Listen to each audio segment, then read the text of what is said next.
A new season is upon us on the 40 Years Sim, the 1991 season.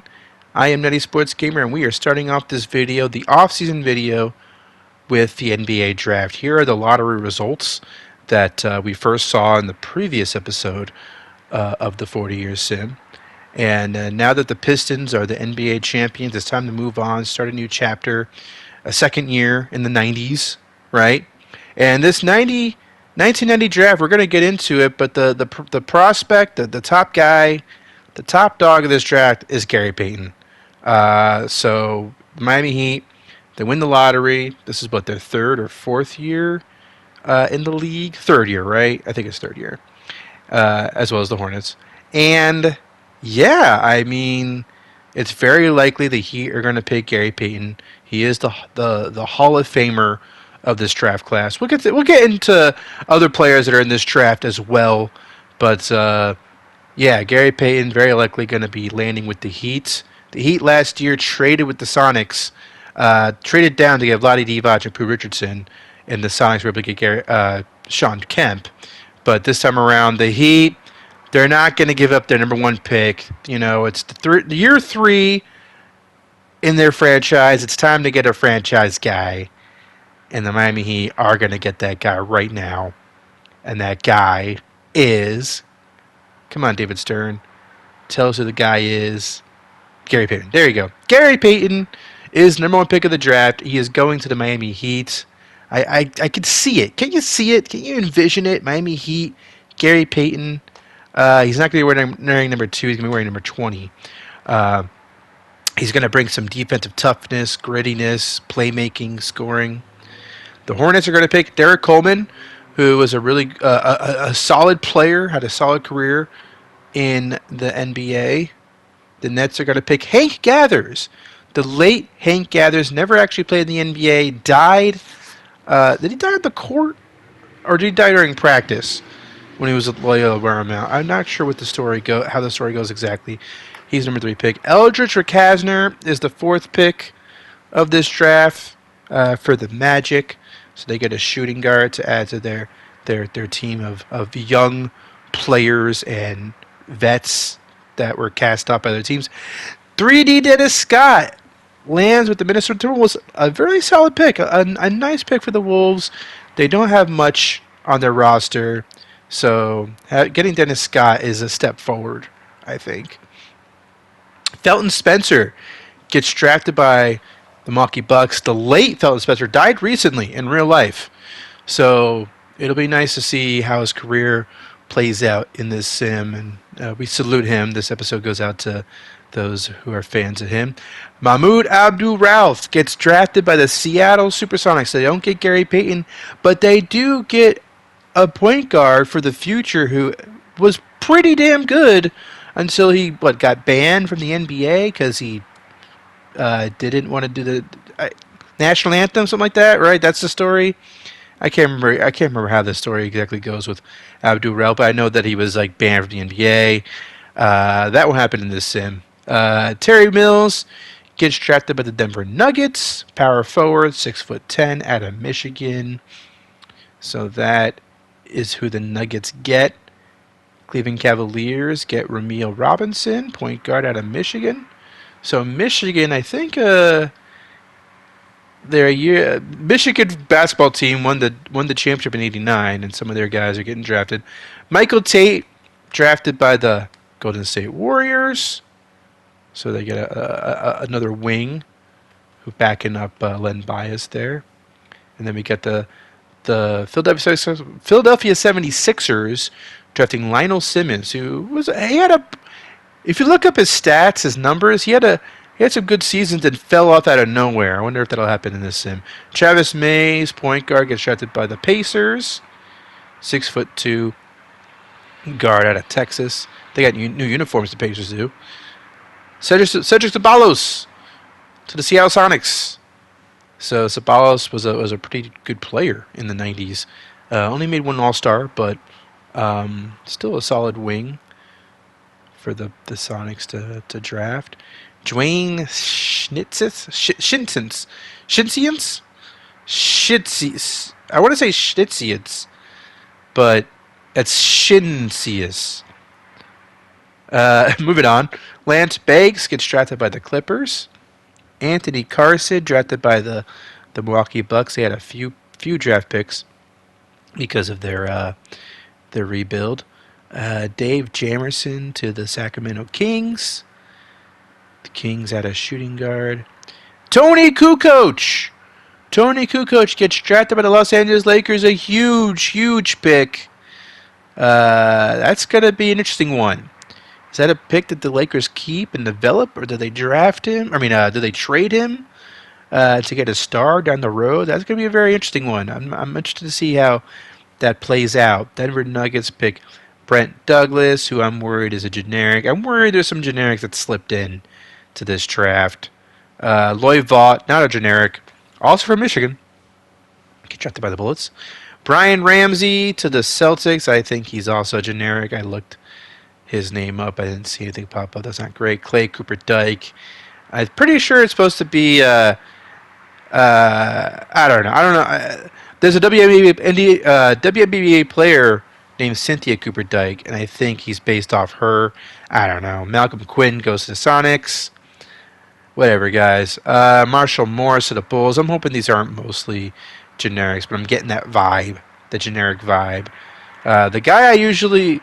Alec Kessler to the Clippers. The guy whose drafts I usually take from. I don't know what happened with this draft, but I feel like there aren't that many guys here that are real. Willie Burton's real. Willie Burton goes to the Pistons. He played for a couple of seasons in real life, so nice to see the Pistons land him. I know there's some notable players left in this draft. We're in round 2. Kendall Gill, for example, going to the Celtics. I don't really appreciate seeing a player like him go way down in the draft. He was a good player.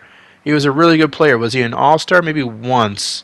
But he was still a really solid player for a number of seasons in the league. And just because you only had one all-star doesn't mean you weren't good. Think about Mike Conley, right? Mike Conley was a great player for a long time. Still is. But that doesn't, just because he only has one all-star doesn't mean he's like not a good player. You know what I mean?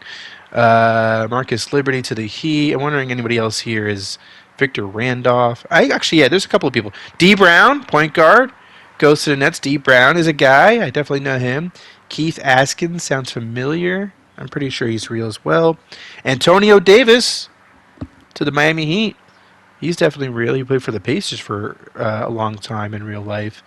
And he might develop into something interesting. Derek Strong, I also believe, is a real dude. Dwayne Coswell, I'm not too sure about. Sonics with more picks. Trevor Wilson, Carl Herrera. Judd Buechler. So he was on the Bulls for a number of seasons in real life. He gets picked up by the Suns. Bucks select Anthony Bonner. He's real. Tyrone Hill. He was an all-star at least once in the 90s. So he goes to the Bulls. That's pretty big. The Knicks draft Matt Bullard. Matt Bullard played for the Rockets in real life. Won a championship with them. Seth Cross to the Sonics. Eldon Campbell to the Bucks. He was a starter for the Lakers for a long time, so I can picture him being a starter for the Bucks in this sim. Gerald Glass to somebody. Kevin Pritchard, right? He's a GM for the Pacers right now, isn't he? Jason Williams played for the Nets and may have been in prison for shooting somebody. That's what I know him for. Allah Abdelnaby, Theo Cartwright. Who do we have left? Anybody else? AJ English. Could it be Alex English's brother? I don't know. Tony Massenberg. He's real. And then Tony Smith. And then lastly, Larry Phillips. So I am a little bit worried that some of those guys are generics. But they're not. They aren't all generics. I think my strategy is to have the generics basically be busts, right? That's kind of what I want to do from here on out. And then if a draft class missed a good player, an actual good player, I will track them down and add them to the game because I don't like that when that happens when a notable player wasn't in the draft class and he should have been. You know what I mean? So. But interesting draft. Obviously, the story of this draft is Gary Payton going to the Heat. That's pretty much the biggest story of all. Mahmoud Abdul-Rauf going to the Sonics, though. I mean, I don't think he's going to start right away. I think Spud Webb will be the starting point guard, and eventually Abdul-Rauf by the mid-90s he might take over. But Yeah, pretty interesting to see him here. What I noticed about him, he's more of a scorer than a playmaker. So if he could develop his playmaking skills while backing up Spud Webb, he could become a really, really good player for the Sonics. So I think that's an interesting plan B for the Sonics. Not being able to get Gary Payton kind of hurts, but being able to get Mahmoud Abdul Rauf, and that's pretty noteworthy. And then I think the other big draft pick is Tony Kukoc to the Lakers. I talk more about that later on in this video. The rest of this video, I go through each team, the rosters, the trades they made, the free agents they signed. I recorded this earlier, so I hope you enjoy the rest of this video. Or you could just stop listening now. I don't really care what you do. Goodbye, guys. So let's talk about offseason transactions and the 1991 rosters. First up, the Philadelphia 76ers. The Sixers traded Sam Perkins and Ed Horton to the Rockets for Avery Johnson, J.R. Reed, and one first-round pick, plus 2 seconds.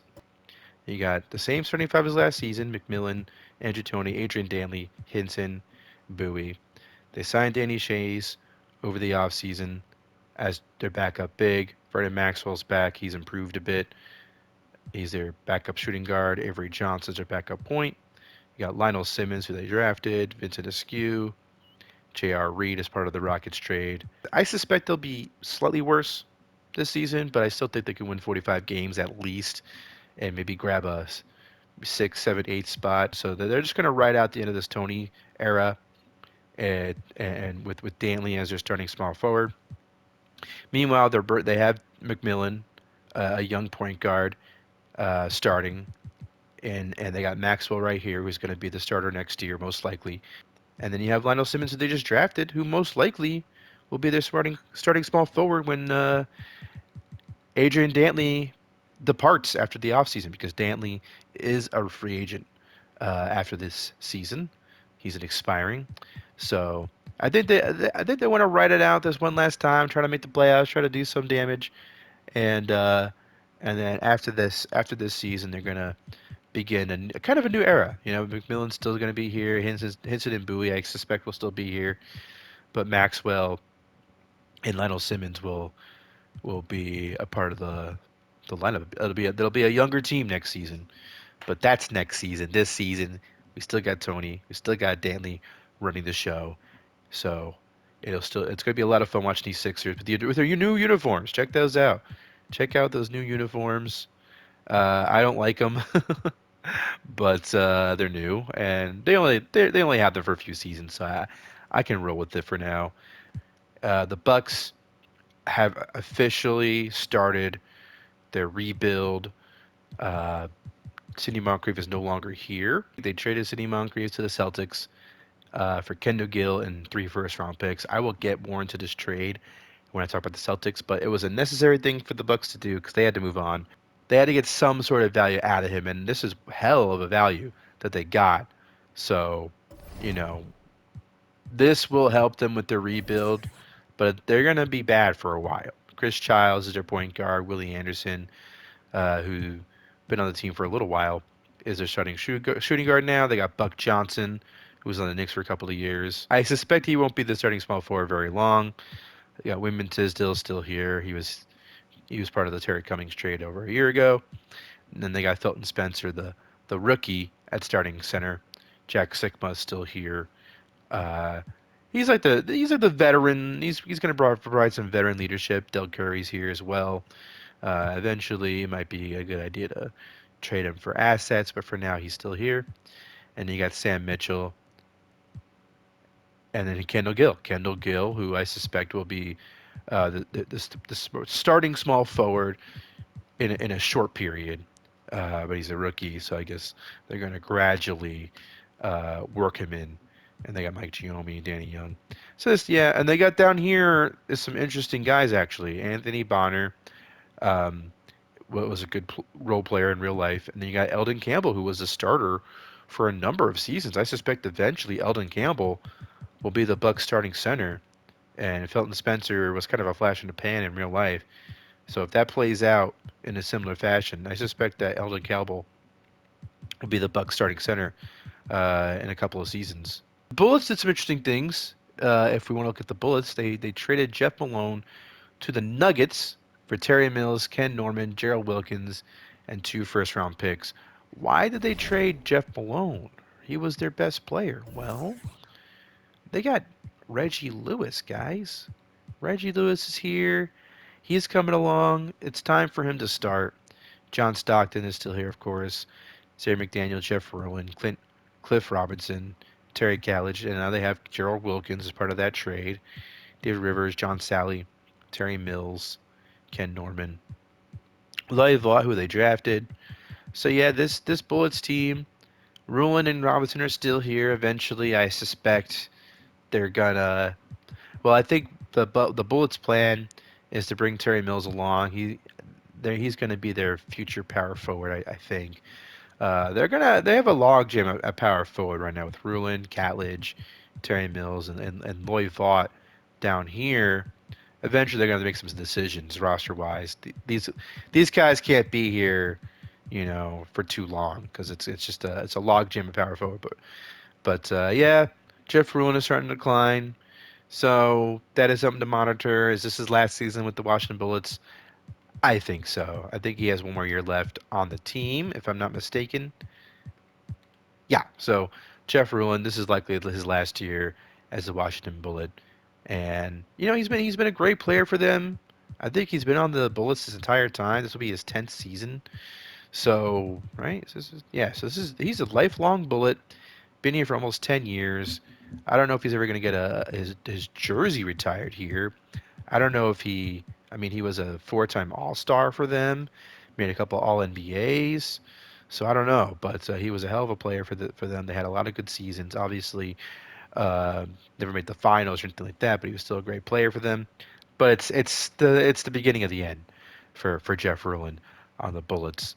Eventually, the Bullets have to do what the Sixers have been doing, which is bring along the young guys, work them in eventually to the starting lineup, and kind of retool around John Stockton, because John Stockton's going to be here for a decade. He's the stalwart. He's been, uh, in real life we know that he basically didn't miss a game for like 20 seasons, right? So he's like an Iron Man here. He's going to be here for a long time, and so they got to rebuild around him. And Reggie Lewis is one hell of a way to start that rebuild. Not really rebuild, retool, reload. Sam McDaniel is still here. Everyone else is still here. McDaniel, Rulin, Robinson, and Catlidge. But Reggie Lewis being the starting shooting guard is a definitely an interesting twist. Joe Wilkins coming off the bench, who was quite efficient last season. If we can just quickly look at his stats. Yeah, Joe Wilkins is quite efficient. So they have a great bench now. They have some young pieces.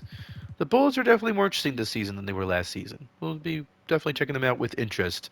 Hopefully, they give us something new, something fresh to look forward to. The Bulls' starting five is the same: Michael Jordan, Scottie Pippen, Horace Grant, Bill Cartwright, John Paxson. But they got rid of Darrell Walker, and they traded for B.J. Armstrong, got Stacey King, Dennis Hobson, and Scott Williams. This is the actual team that won the 1991 NBA Finals. I don't normally do this. I mean, the Lakers and the Celtics rosters, when they won it in 84, 85, 86, they were pretty close to the actual teams. Here, I decided to make sure the 91 Bulls team was as close to real life as possible, because I want to make sure that I want to give them a real shot to win it, because they keep losing in the first round, for crying out loud. And so I want to see if can this Bulls team actually live up to the hype. We'll see, because in this sim they've been very disappointing. And I also realized over the course of the last few seasons that maybe it's best to make sure this team is specifically tailored to Michael Jordan's talents. By that I mean not having guys who take shots away from Michael Jordan.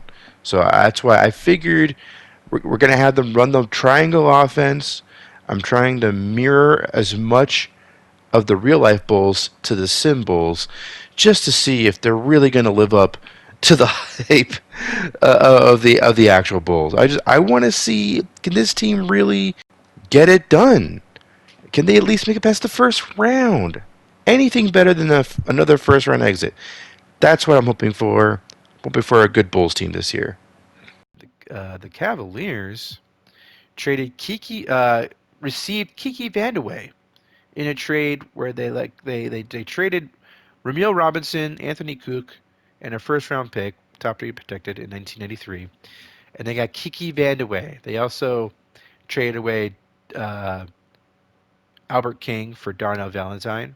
So if we look at what the Cavaliers look like now, they got Mark Price, Reggie Miller, Kiki Vandeweghe, Larry Nance, Kevin Duckworth, Cliff Levingston, Darnell Valentine, Anthony Mason, Craig Ello, James Edwards, Steve Kerr. They signed Steve Kerr in the offseason. So now they got some serious scoring with Kiki Vandeweghe, who's declining a little bit, but he's still playing really well.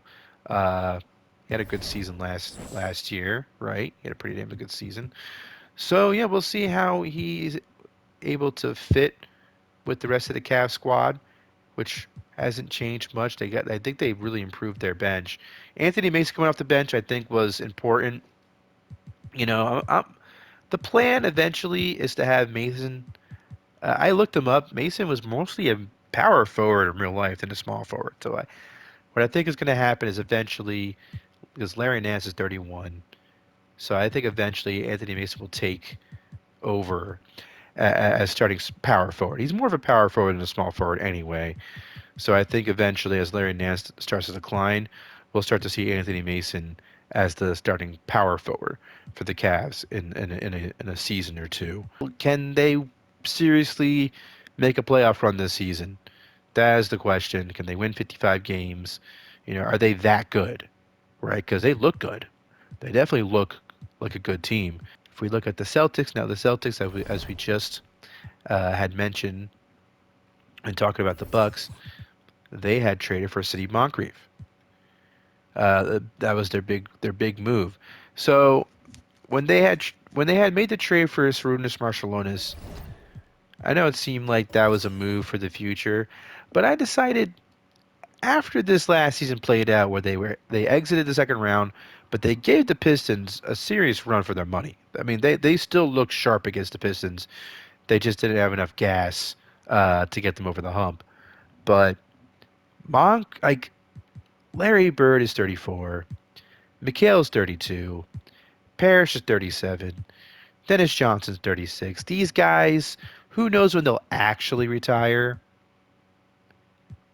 You know, it doesn't seem like either any of these guys are even thinking about that right now.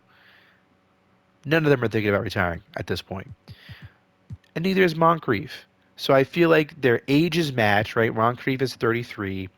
So let's just let them grow old together, with Marciulionis being like the young, fun guy of the bunch. He's going to provide a youthful spark to the team. But these are the geriatric Celtics. You know, these are the old man Celtics. They do have a few young pieces on their bench, but nobody who I really think will be the future of the franchise, other than maybe Donald Royal, who seems to be pretty good, Mario Ellie. But other than that, this team once the future Hall of Famers get old and retire, this team is going to be due for a big time rebuild. But we're a few seasons away from that, So the geriatric Celtics live on. Clippers, yeah, so they traded Chin Paxson, Marquez Johnson, a second round pick, and a first round pick for Angie Kennedy. And then they traded Jeff Hornacek, Gene Banks, Kenny Walker, and a first round pick for Alvin Robertson, Randy White, and Reggie Williams. That's a big one. Michael Cage, they traded for in exchange for Benoit Benjamin. So what this looks like now is quite an interesting Clippers team. They won 43 games last season, which was an improvement over the previous season where they actually made the playoffs. So they had made the playoffs all these years, right? And their best season obviously was their first Moses Malone season. Then they declined a little bit and they traded Moses Malone. But then they got better. They won 5 more games last season. They just happened to miss the playoffs because the West got stronger. So now with Alvin Robertson, Jay Humphries, who had a great season, right? Had his best season so far in the NBA. You got Andrew Kennedy, a young small forward here. You got Michael Cage, who provides some defense and rebounding and inside scoring. and Purvis Ellison, who's a young buck, but he's going to step up and see. We'll see if he can, uh, you know, we'll see. We'll see how good he could be this year. They got Williams, who I see most likely taking over the starting small forward spots for now. We have Andrew Kennedy here, but it just seems like Reggie Williams is a much more efficient player than Kennedy is. Then you got Danny Ferry, Marlon Wiley, Randy White, Steve Coulter. Mostly young guys, mostly a young roster with some veterans and Michael Cage and I guess Robertson is 28, so he's a veteran. Jay Humphries is 28, but they got a mix of like veterans in their prime and some young pieces. And Purvis Ellison, 23 years old, Kennedy 24, Reggie Williams is 26, Danny Ferry is 24. So they're a younger, they're an interesting team. I think they could really do some damage in the West. Maybe improve a bit on their 43 win record, right? So yeah, they don't want to tank. They're in LA. They want to compete, so they're gonna continue to try to compete in the NBA until it becomes obvious that they need to tank. But they haven't gotten the memo yet. They haven't gotten the memo that they need to tank or rebuild or whatever. The Hawks, of course, had an embarrassing first round exit last season. They didn't do much trading, I don't think. Yeah, no, they signed some guys in the offseason, but no trade. So we got Mark Jackson, Rolando Blackman, Dominique Wilkins, Kevin Willis, Ralph Sampson. The usual starting five is back. Antoine Carr, he's been here for a while. Mo Cheeks, they signed him over the offseason to be their backup point. John Williams is here. John Sunvold is here. John Koncak, Mike Woodson, they signed during the offseason. The Hawks, an embarrassing. They won 60 games last season. 60 games. They lose in the first round. And another wrinkle is that Ralph Sampson is a free agent this season. If they have another embarrassing first round exit, even if they win 60 games, I can easily see Ralph Sampson dipping out of Atlanta and trying to find something else to do while he's still relatively young. So there's some pressure on this Hawks team. Things could devolve really quickly if they don't make things work this time around. So I'm really interested to see. I mean, I'm sure they're going to win a lot of games in the regular season. No one doubts that. It's once the playoffs roll around, if they get a team in the first round that's surprisingly feisty, like the Sixers last season, they could end up having another embarrassing loss. The Jazz, they also didn't make. I don't think they made any trades this no, they're pretty much the same team as last season. Hersey Hawkins now starts for them at shooting guard. Chuck Person, Tom Chambers, Mark Eaton, Ennis Watley is back as their backup point. Mel Turpin's back as well. Jay Vincent, Ronnie Murphy. Daryl Griffith's down here. He's starting to get a bit old, 32 years old now.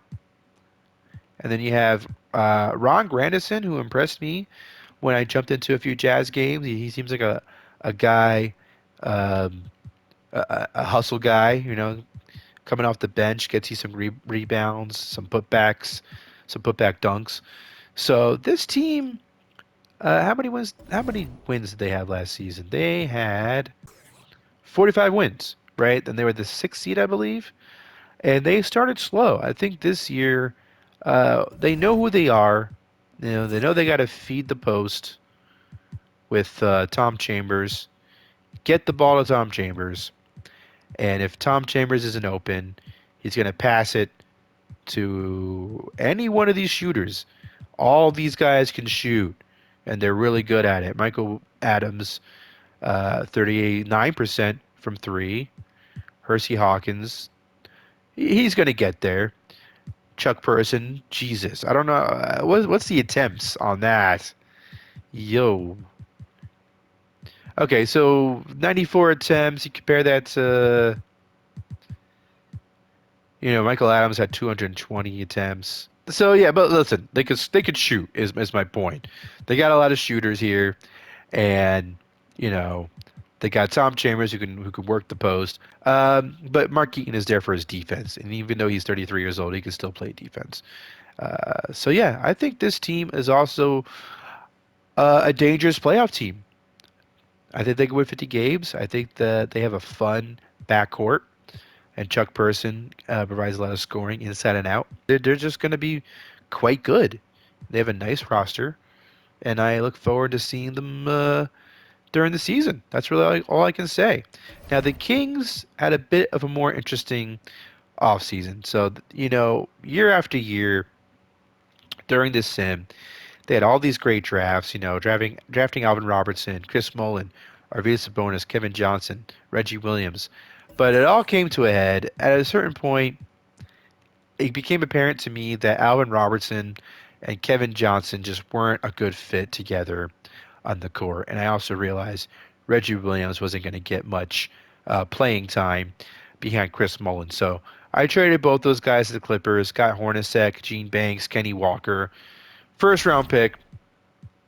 And I think this is going to be a dangerous team. I've said that in the past, but I think this roster fits better. Jeff Hornacek is not a guy who needs the ball in his hands to score.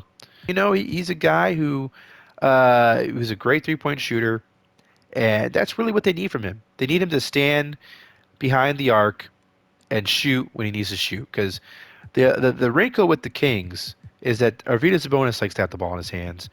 So does KJ. So Chris Mullin and Hornacek, they're going to be guys who can catch and shoot. Obviously, Chris Mullin can also create his own offense. You got Otis Thorpe, who's going to be in the dunker spot. So I think this team is going to be very dangerous. Kenny Walker, Gene Banks coming off the bench, Frank Burkowski.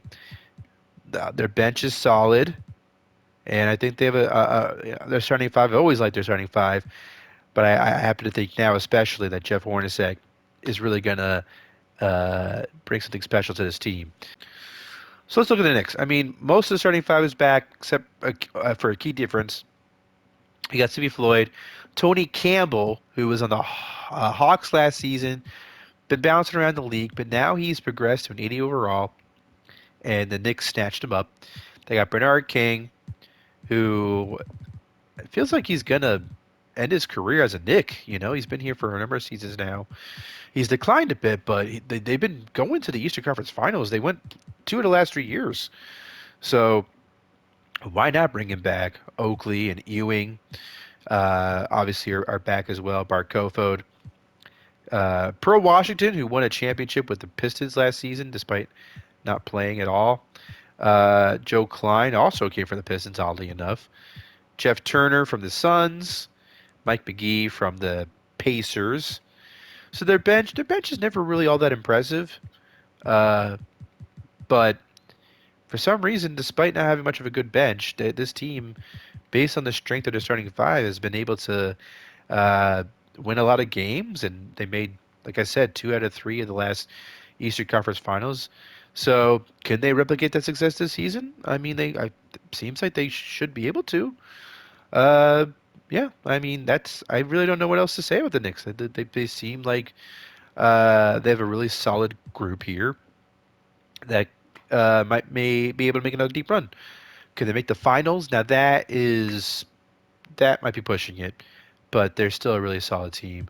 The Lakers, I don't think they made much. They didn't make a trade, I don't think, no. But they made some interesting moves. Okay, so Magic Johnson, of course, Ricky Pierce, they got in the midseason last year. He's the starting shooting guard. James Worthy, AC Green, Joe Barry Carroll is back. Byron Scott, Terry Teagle, who defected. He was in the Pistons, won a championship there. Now he's going to try and help the Lakers win a championship. They got Gus Williams, a huge pickup. Even though he's 37 years old, still an 80 overall. This man has been around for quite some time, and he's still an effective guard off the bench.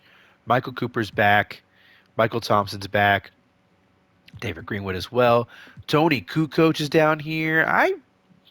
It's going to be interesting. Is Tony Kukoc a guy who they eventually dangle as a trade piece? Or is he a guy is he gonna develop and become a star on the Lakers? That's interesting, right? Tony Kukoc is 22, and if you're a Lakers fan watching this, What would you want out of Tony Kukoc, right? Because it's going to be a few years before he's effective, before he really starts to, uh, be a starting five caliber guy, right? And you got James Worthy, who's 29. AC Green is 27. So, and that's kind of Tony Kukoc is, he's either a small forward or power forward. That he's either the three or the four, So by the time these guys get old, will Kukoc take their place? Like, is Kukoc a Lakers lifer, or is he going to be a guy they eventually trade to get assets? That's going to be a question over the next season or two. But we'll see how things go with Kukoc on the Lakers. They made the finals last year. They look like they could be just as good this season, if not better. They could definitely win the whole thing if they wanted to. They finally showed what they could be last year after shitting the bed several seasons in a row. They finally showed up in a big way last season. They couldn't get it done ultimately, but they took the Pistons to 7 games and, gave them a run for the money. So I think they can come right back and make another finals run, maybe even more. So I'm looking forward to that. The Mavericks are pretty much running it back. Derek Harper is back. Joe Dumars, Mark Aguirre, Charles Barkley, who is an 94 overall now, by the way. Moses Malone, who's not declining that much despite being 35 years old. Thurl Bailey, they got out of free agency. James Donaldson's still here. Brad Davis is still here. Brad Davis has been here since year one of the Mavericks' existence, which is interesting. Tyron Corbin's back. Rex Chapman as well. Gary Leonard. So hey, they won 64 games last season. I'm sure they're going to win a lot of games. I'm sure they're going to be angry that they lost to the Lakers in the playoffs. So they are coming back with purpose. They're going to come back with a vengeance. And Barkley is starting to uh, round out into MVP form. So MVP Barkley is around the corner. Joe Dumars is playing at an elite level right now. His numbers really jumped between last year and this year. Derek Harper is solid as their point guard. Mark Aguirre's numbers are dipping, but that's probably because Dumars, I should say, his numbers are rising. Moses Malone has been pretty steady. So yeah, I mean, the same story as last year. They have a great starting five. Their bench isn't anything to write home about, but their starting five is so strong, it might not matter. Except in the playoffs, maybe because the Lakers seem like the deeper team, don't they? So they might run into problems with the Lakers again this season, and they don't have that. They don't really have that many moves that they can make at this point. This is the team. I mean, they have draft picks. They certainly could make another move if they wanted to, but they're locked in with that starting five for now. Derek Harper's 29. Mark Aguirre's 30. So I don't really see them making many moves in the future. This is the starting five. They should be able to win a championship with these five players. I mean, there should be no excuses really. So we'll see. We'll see if they can actually do it this year. The Nets did make some interesting moves. If we look at the Nets, I guess the one trade was getting Jim Paxson, Marquez Johnson, and a first round pick from the Clippers, trading away Andrew Kennedy, and that move was necessary to move Chris Morris a small forward. That's his natural position. Tim Hardaway has progressed in a big way, matching his Jordan era, or closely matching his Jordan era overall. I wanted to do that because he actually did have a huge leap in real life. He made the 91 All-Star game. So I wanted to reflect that. And they have Jim Paxson starting at shooting guard. Chris Morris, as I just mentioned, Armin Gilliam, Howard Williams is back. Um, these guys need to score more. You know, that is something that I'm going to keep an eye on because I think this team could actually sneak into the playoffs this season. I might be a little, uh, maybe I'm a little premature in saying that. Maybe they need another year, but I just feel like they're on the cusp of something special. This team, they're almost there. I can feel it, but I think the weakness is the front court. They need someone who could score uh, reliably, night in, night out in the front court. Uh, Tim Hardaway. I mean, none of these guys really score that much. Tim Hardaway has to pick up the slack. Armin Gilliam has to pick up the slack. They got Marquez Johnson off the bench. Hank Gathers, who they drafted, could he eventually be? Obviously in real life, Hank Gathers died and wasn't unable to get drafted in real life. So now he's in the NBA, and if you look at his numbers when he was in college, that guy scored at an insane amount in college. He was an insane scorer in college, and it's going to be interesting to see if he's going to be uh, like that in the pros. Yeah, this Nets team is on the cusp. They're an up and coming team for sure, uh, but maybe they're not quite an 8 seed or a 7 seed. Maybe they're at the 9, 10 seed range, right? Just barely missing the playoffs. But we'll see. We'll see how things go for the Nets. The Nuggets, they made that Jeff Malone trade as I mentioned. So now this is what that looks like now. Mookie Blaylock, Jeff Malone, Dan Marley, Charles Smith, LaSalle Thompson. So everyone's back in the starting five except Jeff Malone is a huge difference, obviously, having him as your starting shooting guard.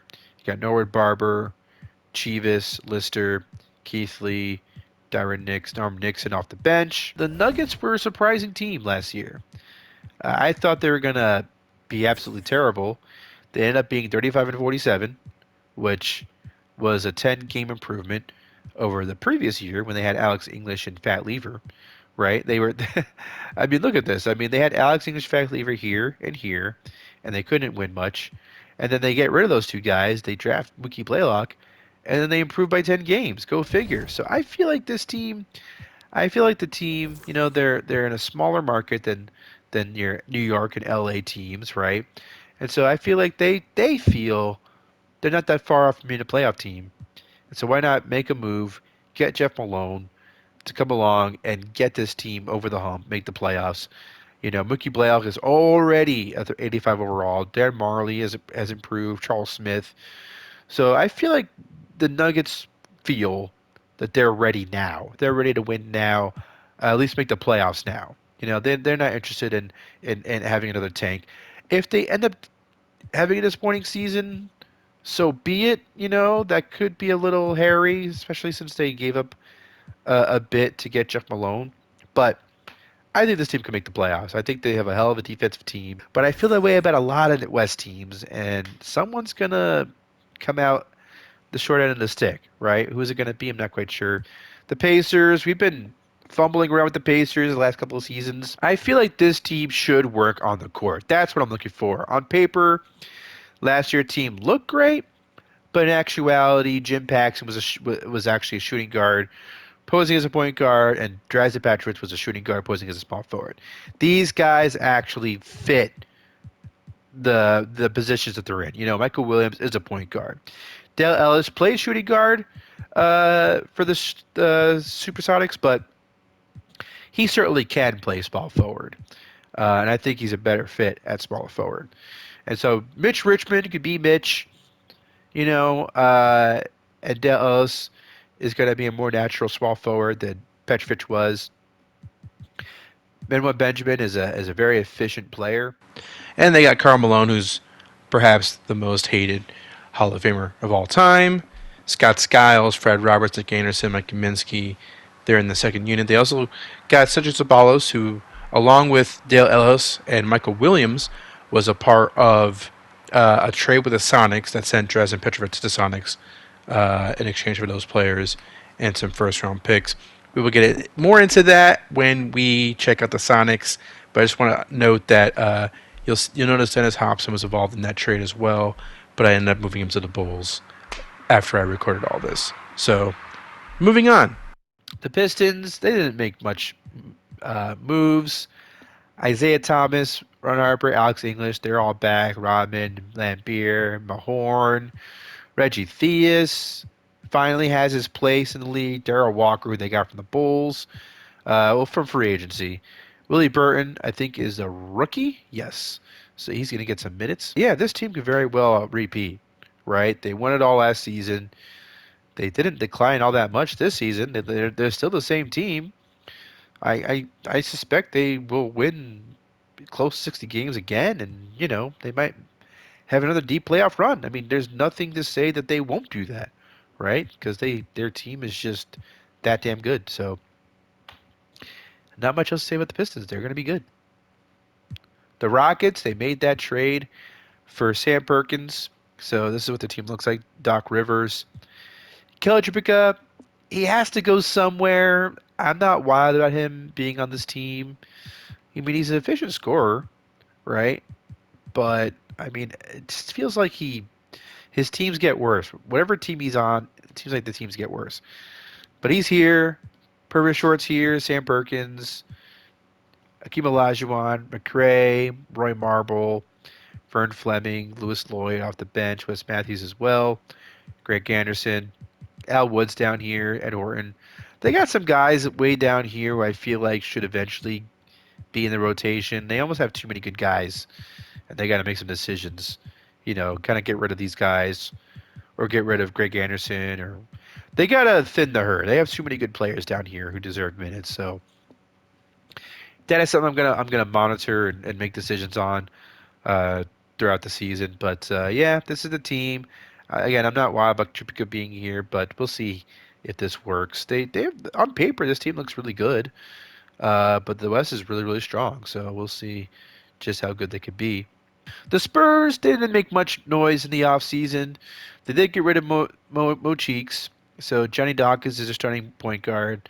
They got Ricky Berry at shooting guard, Jerome Kersey, Terry Cummings, David Robinson, Darwin Cook, who was on the Celtics last year. He's here. Herb Williams, who I think is a nice backup center for them. John Drew, Keith Edmondson, Kevin Edwards.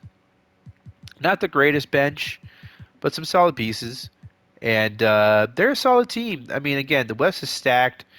The Rockets and Spurs, I'm a little worried about them. I'm not sure how they're going to hold up against some of the stronger teams. But, I mean, just on the strength of Cummings and Robinson, I think this team could be really good. Uh, so we'll see. Now the Suns look dangerous. Danny Ainge, Kenny Smith, they're back. Sean Elliott is their starting small forward now. Danny Manning, Brad Daugherty. This starting five looks really, really good. Jerry Sisting coming off the bench. Orlando Woolridge, Benny Johnson. They have now Tim Perry, Stefanovic. So their bench is not the greatest in the world, but they still have a hell of a starting five. And I think they went on, what, 43, 44 games last season? I think they could be even better than that this season for sure. I mean, Sean Elliott, I think he fits this team better than Mike Mitchell did. So I'm looking forward to seeing. I mean, they drafted him. He was the number 4 pick of the draft in '89. So it's time to have him play heavy minutes and have him be a big part of this team. And he's a 3-and-D wing. He's exactly what they need at this position. So I'm looking forward to seeing how he fits with this team. And this team could be, again, they could be seriously good. The Sonics, they made a big move. Spud Webb is here. Drazen Petrovic, another starting shooting guard. Uh, he's 26. Kevin McKee is 24. Sean Kemp is only 20. Olden Polynice is 25. Rick Smith is 24. A young team. Paul Pressey provides some veteran leadership here. They have Rasmussen. Albert King also provides some veteran leadership. They have rookie Abdul Rauf coming off the bench for now. And this is a really good team. Again, the West is ridiculous this season. There's so many good players on this team. They're a bit younger than other West teams, so I do think they could falter here and there. But yeah, this Sonics team is exciting. They're young. They're fun. Then maybe they're a year away from the playoffs, but once they get it going, this team could be seriously, seriously dangerous eventually. Um, the Blazers, they're a year away from winning the championship. They did get rid of Kiki Vandeweghe. They feel like Clark Kellogg can get the job done. He's been a good player for them the last 2 seasons, and they feel like with more minutes, well, his minutes are about the same as they were last season. They think he can step up and fill a void that Kiki Vandeweghe leaving presents. They got Buck Williams, Tim McCormick. They're back. New uniforms. Kind of the uniforms I associate with them more are these ones than the previous ones. Nate Blackwell, he's been a really good uh, backup point guard for them. Dino Raja started to improve. Now he's the seventh man. You got Danny Vrains. So Danny Vrains actually is a nice pickup for them because they need the backup small forward, and it's nice to have him here. And he's a good scorer off the bench. They got Anthony Cook from the Cavs trade. Ramil Robinson. So they got some young pieces here. They got some young pieces here. And Dina Raja's young, 23. Blackwell's 25. So they got a young bench. They got level down here. Tony Massenberg. So who's down here? Nobody important. Okay. So yeah, I mean this team is still a very dangerous team in the West. Maybe they take a tiny step backwards, but they're developing these guys here, and we'll see how things go. The Warriors, they didn't make too many moves. They got Fat Lever, John Starks, Len Bias, Della Shrimp, Ronnie Cycli. So everyone's back from last season. Mike Mitchell was a big pickup for them in the offseason. Muggsy Bogues still here. William Bedford. Grant Long was a nice pickup. I see him as providing some defensive toughness that they missed when they lost Charles Smith. They got Jose Antonio Montero still here, and not much else worth mentioning. So this team obviously were disappointing last season, and this is a bit pressure, a little bit of pressure on this team because Fat Lever could walk after the season. So if things don't go well for them, he might leave in free agency. He's 30 years old. He doesn't want to be on a mid-league team. He's not interested in that. So he could very well walk. And what is that? Where does that leave the Warriors exactly? I'm not sure. But and Len Bias, he signed a big deal with the Warriors, so he's under contract until 1993. Uh, but the pressure's on. I mean, they have to win. I mean, with a guy this good and John Starks this good, there's some pressure with the front office of the Warriors. They know that they have to make some noise. Otherwise, some serious moves have to be made. They expect the playoffs. They expect to be in the playoffs, and if they're not, then things have to change.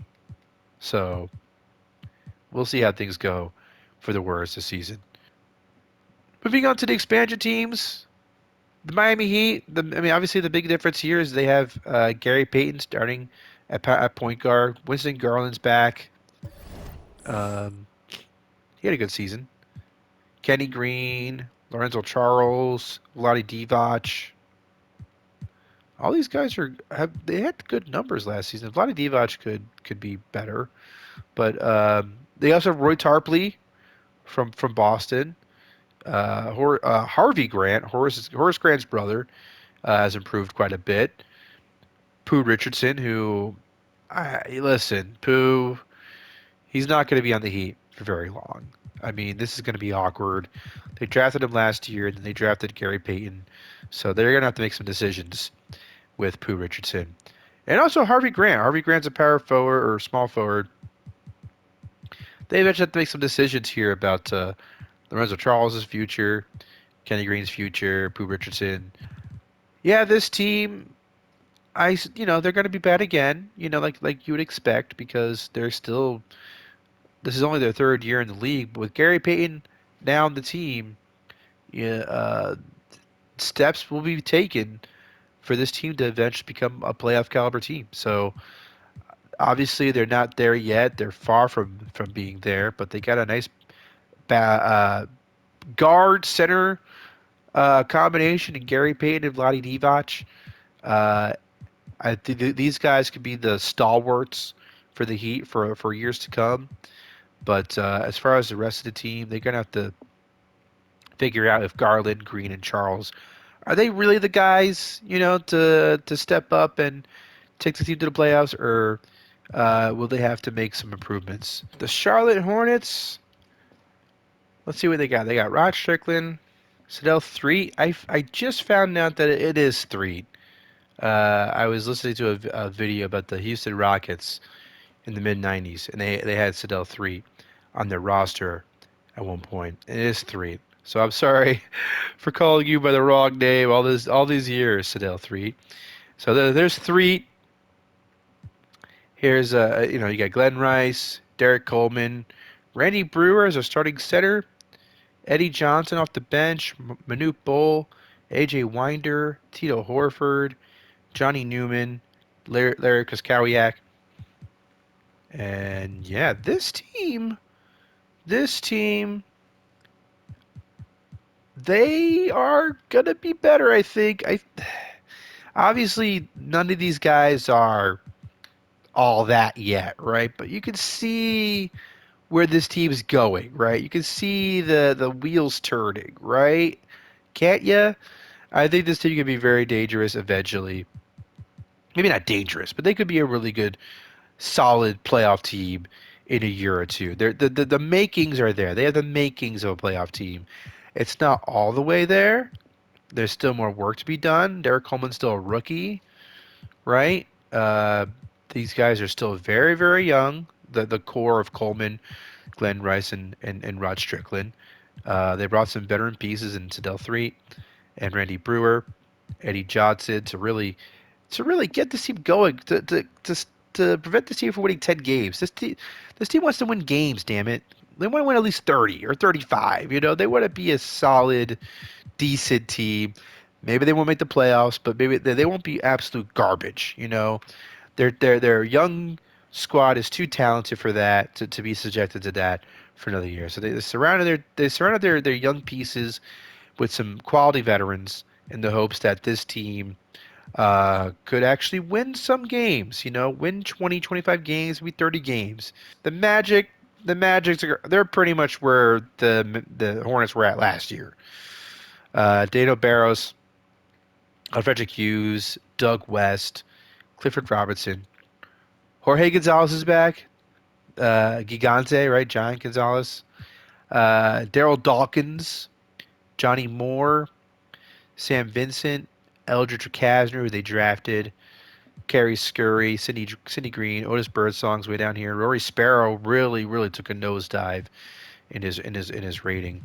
Uh, yeah, this team is not going to be very good at all. They're going to struggle to win 15, 20 games. The Timberwolves are also going to be bad. They do have some good players though. Larry Drew is starting point guard. Blue Edwards is progressed to the point where now he's starting for them as shooting guard. Dennis Scott, 3D Scott, a quality player in real life. He's here. Walter Berry, Torgeir Brin, the Norwegian sensation, Quentin Daly, Scott Brooks, Cedric Maxwell, George Money. I mean, this team is. I mean, I like some of these guys as guys, but you know, they could use a Larry Johnson, right? They could use Steve Smith. Getting the number one pick and getting Larry Johnson would be big for this team because once you add someone like him, then all of a sudden you got Blue Edwards, Dennis Scott, and Larry Johnson like that. Now they're starting to look like something. You know what I mean? So that is it for the 1991 rosters. I look forward to showing you these teams in action. The next episode is going to be we're going to be taking a look at the first week of the season, taking a look at the rookies, Gary Payton, Derek Coleman, looking at the expansion teams before we ignore them. So I like to check out the expansion teams at least in the beginning, just to see how they look. We'll check out the Bucks as well, the Nets, some uh, teams with rookies and teams with sophomores. So Tim Hardaway, we'll see how much he's improved. The Nuggets with Mookie Blaylock, the Sonics with Sean Kemp. We'll check out all those players in the next episode. But for now, thank you very much for watching. Like and subscribe, and I'll catch you again next time.